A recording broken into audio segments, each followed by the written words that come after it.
Hey guys, it's Warren here again with Copeland Small Engine Repair.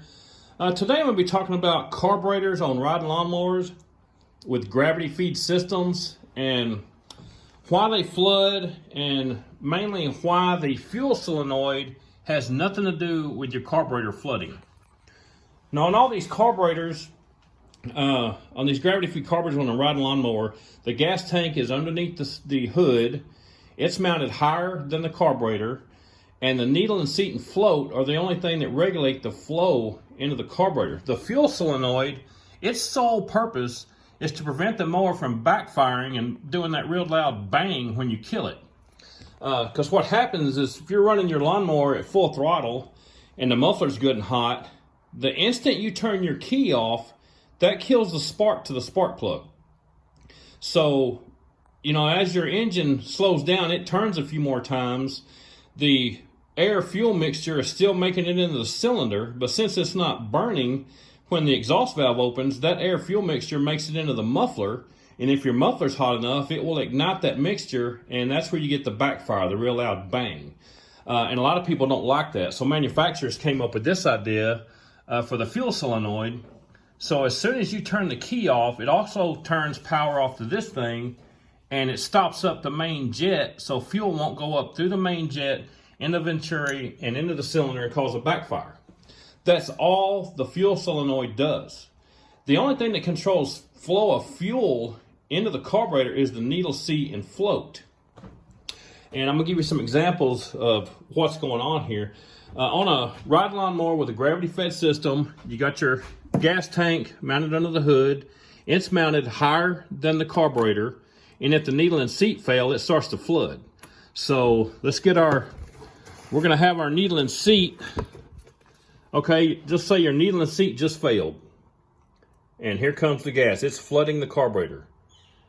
And because the float, needle, and seat aren't regulating the fuel flow, it's just going to keep going. It will push that fuel up and keep going. It's not going to stop till it runs out of fuel. So I'm going to let this go back into the tank.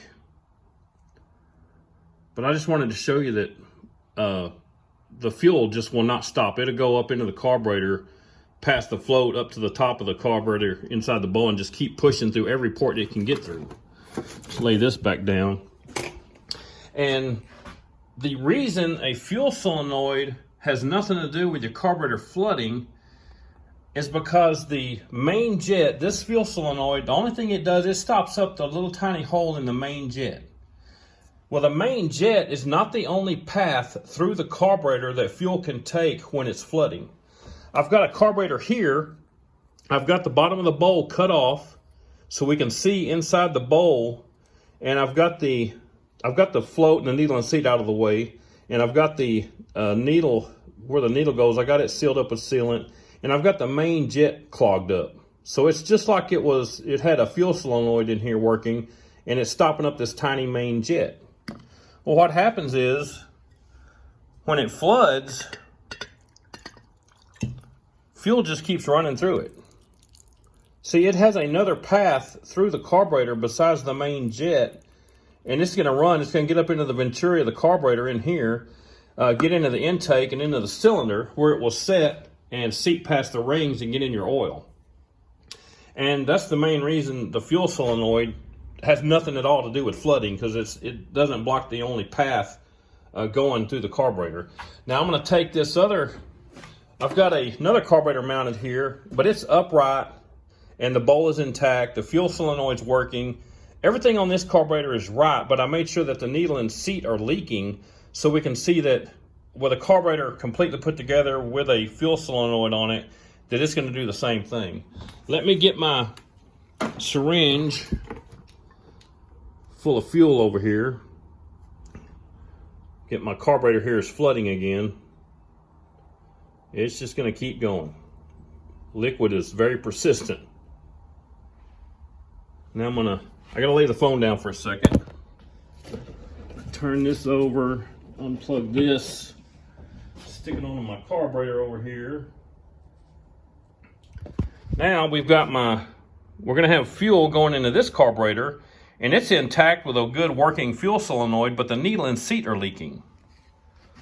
Let's see what happens. See, it just runs out. I mean, it's not even slowing down. Because the main jet is not the only path through the carburetor. And that's why it will just keep flooding until you run out of gas. It'll fill your cylinder up. Gas will get in your oil.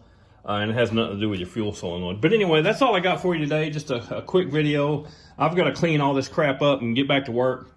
Catch me later.